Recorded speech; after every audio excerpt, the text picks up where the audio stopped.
जय श्री कृष्णा, राधे राधे। आप सभी भक्तों का आपके अपने YouTube चैनल श्री कृष्ण दीवानी में हार्दिक स्वागत है। भाद्रपद मास महात्म्य के 28वें दिन की कथा में हम आज सुनेंगे भगवत भक्ति की प्रशंसा, स्त्री संग की निंदा, भजन की महिमा, ब्राह्मण, पुराण और गंगा की महत्ता, जन्म आदि के दुख और हरि भजन की आवश्यकता। तो आइए सर्वप्रथम भगवान का स्मरण करते हुए आप सभी मेरे साथ बोलिए। शांताकारं भुजगशयनं पद्मनाभं सुरेशं विश्वधारं गगनसदृशं मेघवर्णं शुभांगं लक्ष्मीकान्तं कमलनयनं योगिभिर्दयानगमयं वन्दे विष्णुं भवभयहरं सर्वलोकैकनाथं। ओम नमो भगवते वासुदेवाय। श्री राधा कृष्णाभ्याम नमो नमः। सूत जी इस कथा को ब्राह्मणों को सुनाते हुए कहते हैं कि हे ब्राह्मणों, पूर्व काल में अमित तेजस्वी व्यास जी ने इस प्रकार आश्रम धर्म का वर्णन किया था। इतना उपदेश करने के बाद उन सत्यवती नंदन भगवान व्यास जी ने समस्त मुनियों को भलीभांति आश्वासन दिया और जैसे आए थे वैसे ही वे व्यास जी वहां से चले गए। वही यह वर्णाश्रम धर्म की विधि है जिसका मैंने आप लोगों से वर्णन किया है। इस प्रकार वर्ण धर्म तथा आश्रम धर्म का पालन करके ही मनुष्य भगवान विष्णु का प्रिय होता है, अन्यथा नहीं। हे द्विजवरों, अब इस विषय में मैं आप लोगों को एक रहस्य की बात बताता हूँ। आप ध्यानपूर्वक सुनिए। यहाँ वर्ण और आश्रम से संबंध रखने वाले जो धर्म बताए गए हैं वे सब हरि भक्ति की एक कला के अंश की भी समानता नहीं कर सकते। कलयुग में मनुष्यों के लिए इस मृत्युलोक में एकमात्र श्री हरि भक्ति ही साध्य है। जो कलयुग में भगवान नारायण का पूजन करता है वह धर्म के फल का भागी होता है।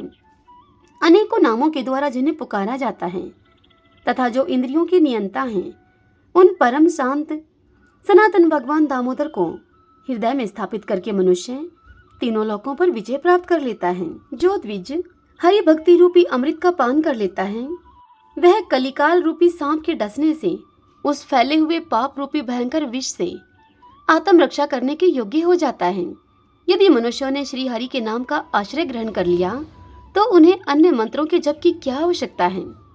जो अपने मस्तक पर श्री विष्णु का चरणोदक धारण करता है उसे स्नान से क्या लेना है। जिसने अपने हृदय में श्री हरि के चरण कमलों को स्थापित कर लिया है उसको यज्ञ से क्या प्रयोजन है। जिन्होंने सभा में भगवान की लीलाओं का वर्णन किया है उन्हें दान की क्या आवश्यकता है। जो श्री हरि के गुणों का श्रवण करके बारंबार हर्षित होता है, भगवान श्री कृष्ण में चित्त को लगाए रखने वाले उस पुख्त पुरुष को वही गति प्राप्त होती है जो कि समाधि में आनंद का अनुभव करने वाले योगी को मिलती है। पाखंडी और पाप में शक्त रहने वाले पुरुष उस आनंद में विघ्न डालने वाले बताए गए हैं। नारियां तथा उनका अधिक संग करने वाले पुरुष भी हरि भक्ति में बाधा पहुंचाने वाले हैं। स्त्रियां नेत्रों के कटाक्ष से जो संकेत करती हैं उसका उल्लंघन करना देवताओं के लिए भी कठिन होता है। जिसने उस पर विजय पाली है वही संसार में भगवान का भक्त कहलाता है। मुनि भी इस लोक में नारी के चरित्र पर लुभाकर मतवाले हो उठते हैं। ये ब्राह्मणों, जो लोग नारी की भक्ति का आश्रय लेते हैं उन्हें भगवान की भक्ति कैसे प्राप्त हो सकती है। हे द्विजों, बहुत सी राक्षसियां कामनी का वेश धारण करके इस संसार में विचरण करती हैं। वे सदा मनुष्यों की बुद्धि एवं विवेक को अपना ग्रास बनाया करती हैं। हे विप्रगण, जब तक किसी सुंदर स्त्री के चंचल नेत्रों के कटाक्ष, जो कि संपूर्ण धर्मों का लोप करने वाला है, मनुष्य के ऊपर नहीं पड़ता है तभी तक उसकी विद्या कुछ करने में समर्थ होती है। तभी तक उसे ज्ञान बना रहता है। तभी तक सभी शास्त्रों को धारण करने वाली उसकी मेधा शक्ति निर्मल बनी रहती है। तभी तक जप तप और तीर्थ सेवा उससे बन पड़ता है। तभी तक गुरु की सेवा उससे संभव है और तभी तक इस संसार सागर से पार होने के साधन में उस मनुष्य का मन लगता है। इतना ही नहीं, बोध, विवेक, सत्संग की रुचि और पौराणिक बातों को सुनने की लालसा भी तभी तक रहती है। जो मनुष्य भगवत चरणारविंदों के मकरंद का लेश मात्र भी पाकर आनंद मगन हो जाते हैं, उन ऐसे मनुष्यों पर नारियों के चंचल कटाक्षपात का प्रभाव नहीं पड़ता है।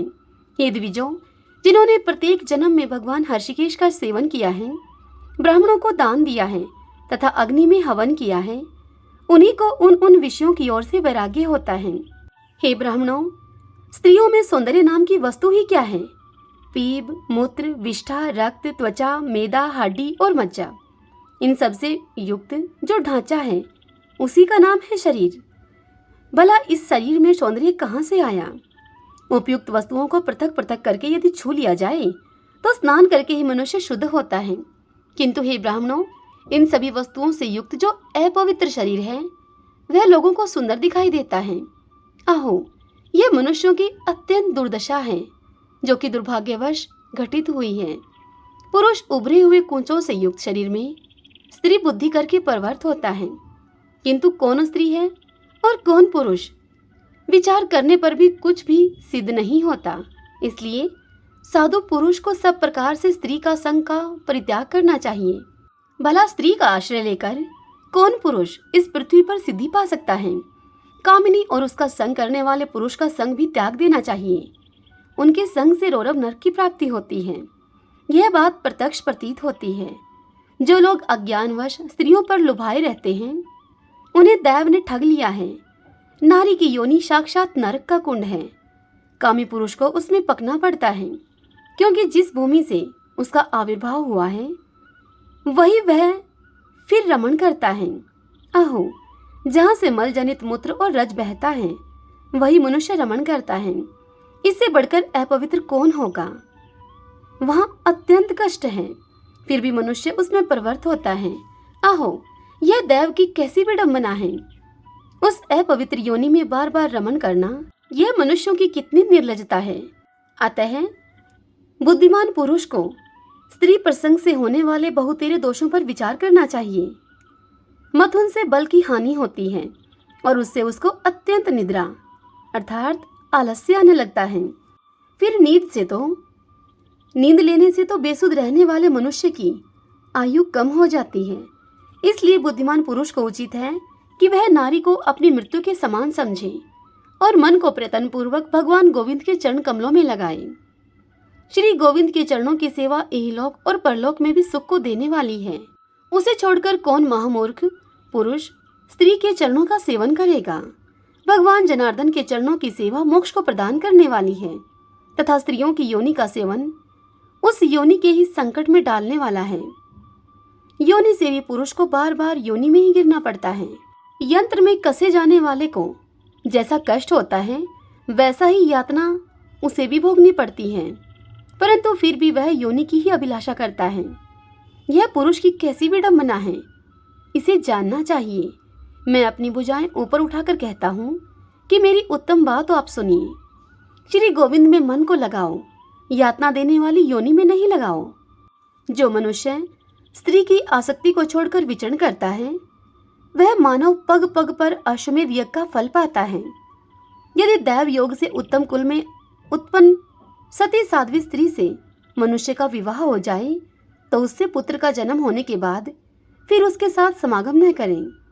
ऐसे पुरुष पर भगवान श्री जगदीश्वर संतुष्ट होते हैं, इसमें तनिक भी संदेह नहीं है। धर्मज्ञ पुरुष स्त्री के संग को असत्संग कहते हैं। उसके रहते हुए भगवान श्री हरि में सदृढ़ भक्ति नहीं होती। इसलिए सब प्रकार के संगों का परित्याग करके भगवान की भक्ति ही करनी चाहिए। मेरे विचार से इस संसार में श्री हरि की भक्ति दुर्लभ है। जिसकी भगवान में भक्ति होती है वह मनुष्य निसंदेह कृतार्थ हो जाता है। उसी कर्म का अनुष्ठान करना चाहिए जिससे कि भगवान प्रसन्न हो। भगवान के संतुष्ट और तृप्त होने पर संपूर्ण जगत संतुष्ट एवं तृप्त होता है। श्री हरि की भक्ति के बिना मनुष्यों का जन्म व्यर्थ बताया गया है। जिनकी प्रसन्नता के लिए ब्रह्मा आदि देवता भी यजन करते हैं, उन आदि अंत रहित भगवान नारायण का भजन कौन नहीं करेगा।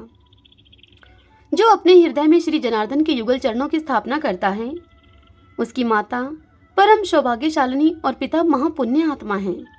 जगदंद, जनार्दन, शरणागत वत्सल आदि इस प्रकार से कहकर जो मनुष्य भगवान को पुकारते हैं उनको नरक में नहीं जाना पड़ता है। विशेषतः ब्राह्मणों का, जो कि साक्षात भगवान के स्वरूप हैं।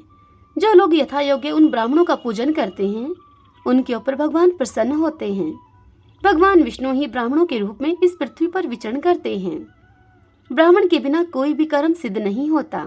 जिन मनुष्यों ने भक्ति पूर्वक ब्राह्मणों का चरणोदक पीकर उसे मस्तक पर चढ़ाया है, अर्थात उस चरणोदक का मस्तक पर तिलक किया है। उन्होंने अपने पितरों को तृप्त कर दिया है और आत्मा का भी उद्धार कर लिया है। जिन्होंने ब्राह्मणों के मुख में सम्मान पूर्वक मधुर अन्न अर्पित किया है, उनको खाना खिलाया है, उन ऐसे मनुष्यों के द्वारा साक्षात श्री कृष्ण के ही मुख में वह अन्न दिया गया है। इसमें संदेह नहीं है कि साक्षात श्री हरि ही उस अन्न को भोग लगाते हैं। ब्राह्मणों के रहने से ही यह पृथ्वी धन्य मानी गई है। उनके हाथ में जो कुछ दिया जाता है वह भगवान के हाथ में ही समर्पित होता है। उनको नमस्कार करने से पापों का नाश होता है। ब्राह्मण की वंदना करने से मनुष्य ब्रह्म हत्या आदि पापों से मुक्त हो जाता है। इसलिए ब्राह्मण सत्पुरुषों के लिए विष्णु बुद्धि से आराधना करने के योग्य हैं। भूखे ब्राह्मण के मुख में यदि कुछ अन्न दिया जाए तो दाता मृत्यु के पश्चात परलोक में जाने पर करोड़ कल्पों तक अमृत की धारा से अभिषिक्त होता है। ब्राह्मणों का मुख उसर और कांटों से रहित बहुत बड़ा खेत है। वहां यदि कुछ बोया जाता है तो उसका कोटि कोटि गुना अधिक फल प्राप्त होता है। ब्राह्मणों को घृत सहित यानी कि घी के सहित भोजन देकर मनुष्य एक कल्प तक आनंद का अनुभव करता है। जो ब्राह्मण को संतुष्ट करने के लिए नाना प्रकार के सुंदर मिष्ठान दान करता है, उसे कोटि कल्पों तक महान भोग संपन्न लोक प्राप्त होते हैं। ब्राह्मणों को आगे करके ब्राह्मण के द्वारा ही कही हुई पुराण कथा का प्रतिदिन श्रवण करना चाहिए। पुराण बड़े बड़े पापों के वन को भस्म करने के लिए महान दावानल के समान है। पुराण सब तीर्थों की अपेक्षा श्रेष्ठ तीर्थ बताया जाता है, जिसके चतुर्थांश का श्रवण करने से श्रीहरि प्रसन्न हो जाते हैं। जैसे भगवान श्रीहरि संपूर्ण जगत को प्रकाश देने तथा सबको दृष्टि प्रदान करने के लिए सूर्य का स्वरूप धारण करके विचरण करते हैं, ठीक उसी प्रकार से श्रीहरि ही अंतःकरण में ज्ञान का प्रकाश फैलाने के लिए पुराणों का रूप धारण करके इस जगत में विचरते हैं। पुराण परम पावन शास्त्र हैं। अतः यदि श्रीहरि की प्रसन्नता प्राप्त करने का मन हो तो मनुष्यों को निरंतर श्री कृष्ण रूपी परमात्मा के पुराण का श्रवण करना चाहिए। विष्णु भगत पुरुष को शांत भाव से पुराण सुनना उचित है, क्योंकि वह अत्यंत दुर्लभ है। पुराण की कथा बड़ी निर्मल है तथा अंतःकरण को निर्मल बनाने का उत्कृष्ट साधन है। व्यास रूपधारी श्रीहरि ने वेदार्थों का संग्रह करके पुराण की रचना की है, अतः उसके श्रवण में तत्पर रहना चाहिए। पुराण में धर्म का निश्चय किया गया है और धर्म साक्षात केशव का स्वरूप है। अतः विद्वान पुरुष पुराण सुन लेने पर विष्णु रूप हो जाता है। एक तो ब्राह्मण ही साक्षात श्रीहरि का रूप है, दूसरे पुराण भी वैसा ही है। अतः उन दोनों का संग पाकर मनुष्य विष्णु रूप ही हो जाता है। इसी प्रकार गंगा जी के जल से अभिषिक्त होने पर मनुष्य अपने पापों को दूर भगा देता है। भगवान केशव ही जल के रूप में इस भूमंडल पर पाप से उद्धार कर रहे हैं। यदि वैष्णव पुरुष विष्णु के भजन की अभिलाषा रखता हो तो उसे गंगा जी के जल का निर्मल अभिषेक प्राप्त करना चाहिए, क्योंकि वह अंतःकरण को शुद्ध करने का उत्तम साधन है।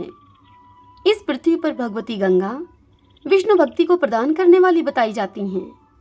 लोगों का उद्धार करने वाली गंगा वास्तव में श्री विष्णु की ही स्वरूपा हैं।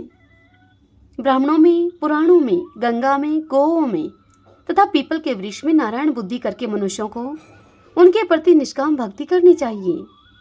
तत्वज्ञ पुरुषों ने इन्हें विष्णु का ही प्रत्यक्ष स्वरूप निश्चित किया है। अतः विष्णु भक्ति की अभिलाषा रखने वाले पुरुषों को सदा इनकी पूजा करनी चाहिए। विष्णु में भक्ति किए बिना मनुष्यों का जन्म निष्फल बतलाया जाता है।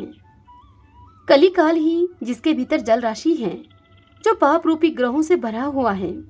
विषया शक्ति ही जिसमें भंवर है। दुर्बोध ही फेन का काम देता है। महादुष्ट रूपी सर्पों के कारण जो अत्यंत भयानक प्रतीत होता है, उस दुस्तर भवसागर को हरि भक्ति की नौका पर बैठे हुए मनुष्य पार कर जाते हैं। इसलिए लोगों को हरि भक्ति की सिद्धि के लिए प्रयत्न करना चाहिए। लोग बुरी बुरी बातों को सुनने में क्या सुख पाते हैं। जो अद्भुत लीलाओं वाले श्रीहरि की लीला कथा में आसक्त नहीं होते। यदि मनुष्यों का मन विषयों में ही आसक्त हो तो लोक में नाना प्रकार के विषयों से मिश्रित उनकी विचित्र कथाओं का ही श्रवण करना चाहिए। हे द्विजों, यदि निर्वाण में ही मन रमता हो तो भी भगवत कथाओं को सुनना उचित है। उन्हें अवहेलना पूर्वक सुनने पर भी श्रीहरि संतुष्ट हो जाते हैं। भक्त वत्सल भगवान हर्षिकेश यद्यपि निष्क्रिय हैं, फिर भी उन्होंने श्रवण की इच्छा वाले भक्तों का हित करने के लिए नाना प्रकार की लीलाएं की हैं। 100 वाजपेयी आदि कर्म तथा 10,000 राष्ट्रीय यज्ञों के अनुष्ठान से भी भगवान उतनी सुगमता से नहीं मिलते जितने की सुगमता से वे भक्ति के द्वारा प्राप्त होते हैं, जो हृदय से सेवन करने के योग्य संतों के द्वारा बारंबार सेवित तथा भवसागर से पार होने के लिए सार वस्तु हैं। श्री हरि के उन चरणों का आश्रय लो। रे विषय लोलुप, हे पामरो, अरे निष्ठुर मनुष्यों, क्यों स्वयं अपने आप को तुम रौरव नरक में गिरा रहे हो? यदि तुम अनायासी दुखों के पार जाना चाहते हो तो गोविंद के चारों चरणों का तुम सेवन किए बिना ही नहीं जा सकोगे। भगवान श्री कृष्ण के युगल चरण मोक्ष के हेतु हैं, उनका भजन करो। मनुष्य कहाँ से आया है और कहाँ पुनः उसे जाना है, इस बात का विचार करके बुद्धिमान पुरुष धर्म का संग्रह करे, क्योंकि नाना प्रकार के नरकों में गिरने के बाद यदि पुनः उत्थान होता है तभी मनुष्य का जन्म मिलता है। वहां उसे गर्भवास का अत्यंत दुखदायी कष्ट तो भोगना ही पड़ता है। हे द्विजों, फिर कर्मवश जीव यदि इस पृथ्वी पर जन्म लेता है तो बाल्यावस्था आदि के अनेक दोषों से उसे पीड़ा सहनी पड़ती है। फिर युवा अवस्था में पहुंचने पर यदि दरिद्रता हुई तो उससे बहुत कष्ट होता है। भारी रोग से तथा अनावृष्टि आदि आपत्तियों से भी कलेश उठाना पड़ता है। वृद्धावस्था में मन के इधर उधर भटकने से जो कष्ट उसे प्राप्त होता है उसका तो वर्णन नहीं हो सकता। तदंतर व्याधि के कारण समय के अनुसार मनुष्य की मृत्यु हो जाती है। संसार में मृत्यु से बढ़कर दूसरे किसी दुख का अनुभव नहीं होता। तत्पश्चात जीव अपने कर्मवश यमलोक में पीड़ा भोगता है। वहां अत्यंत दारुण यातना भोगकर फिर इस संसार में जन्म लेता है। इस प्रकार वह बारंबार जन्मता है और मरता है तथा मरता है और जन्मता रहता है। जिसने भगवान गोविंद के चरणों की आराधना नहीं की है उसी की ऐसी दशा होती है। गोविंद के चरणों की आराधना न करने वाले मनुष्य की बिना कष्ट के ही मृत्यु नहीं होती तथा बिना कष्ट के उसे जीवन भी नहीं मिलता। यदि घर में धन हो तो उसे रखने से क्या फल हुआ? जिस समय यमराज के दूत आकर जीव को खींचते हैं, क्या उस समय वह धन उस मनुष्य के पीछे पीछे जाता है? अतः ब्राह्मणों के सत्कार में लगाया हुआ धन ही सब प्रकार से उत्तम है, सब प्रकार से सुख देने वाला है। दान स्वर्ग की सीढ़ी है, दान सभी पापों का नाश करने वाला है। गोविंद का भक्ति पूर्वक किया हुआ भजन महान पुण्य की वृद्धि करने वाला है। यदि मनुष्य में बल हो तो उसे व्यर्थ ही नष्ट न करे। आलस्य को छोड़कर भगवान के सामने नृत्य करे और गीत गाए। मनुष्य के पास जो कुछ हो उसे भगवान श्री कृष्ण को समर्पित कर दे। श्री कृष्ण को समर्पित की हुई वस्तु कल्याणदायिनी होती है और किसी को दी हुई वस्तु केवल दुख को देने वाली होती है। नेत्रों से श्रीहरि की प्रतिमा आदि का दर्शन और कानों से श्रीहरि के गुण और नामों का ही अहर्निश श्रवण करें। विद्वान पुरुष को अपनी जीवा से श्रीहरि के चरणों तक का आस्वादन करना चाहिए। नासिका से श्री गोविंद के चरणारविंदों पर चढ़े हुए श्री तुलसी दल को सूंघकर, त्वचा से हरि भक्त का स्पर्श करके तथा मन से भगवान के चरणों का ध्यान करके जीव कृतार्थ हो जाता है। इसमें अन्यथा विचार करने की आवश्यकता नहीं है। विद्वान पुरुष भगवान में ही अपने मन को लगाए और हृदय में उन्हीं की भावना करे। ऐसा करने वाला मनुष्य अंत में भगवान को ही प्राप्त होता है। इसमें कुछ विचार करने की आवश्यकता नहीं है। जो मन से भी निरंतर चिंतन करने पर भक्त को अपना पद प्रदान कर देते हैं, उन आदि अंत रहित भगवान नारायण को, उन नारायण का कौन मनुष्य भला सेवन नहीं करेगा? कौन नहीं चाहेगा उनको? जो श्री विष्णु के चरणारविंदों में निरंतर चित्त को लगाए रहता है, भगवान की प्रसन्नता के लिए अपनी शक्ति के अनुसार दान किया करता है तथा उन्हीं के युगल चरणों में प्रणाम करता है, अपने मन को लगाता है और उनसे अनुराग रखता है, वह इस मनुष्य लोक में निश्चय ही पूज्य भाव को प्राप्त होता है। हरि ओम तत्सत। श्रीमन्नारायण नारायण हरि हरि, भजमन नारायण नारायण हरि हरि। ओम नमो भगवते वासुदेवाय। श्री राधा कृष्णाभ्याम नमो नमः। भक्तजनों, इससे आगे की कथा कल हम अगले अध्याय में सुनेंगे। आज की यह कथा आप सबको कैसी लगी यदि पसंद आई हो तो वीडियो को लाइक करें, अपनों के साथ शेयर करें और कमेंट बॉक्स में ओम नमो भगवते वासुदेवाय लिखें। और यदि आपने अभी तक हमारा चैनल सब्सक्राइब नहीं किया है तो ज़रूर करें और बेल आइकन के बटन को भी प्रेस कर लीजिएगा ताकि आपको आने वाले नए वीडियोस की जानकारी सबसे पहले मिल सके। हरे कृष्णा।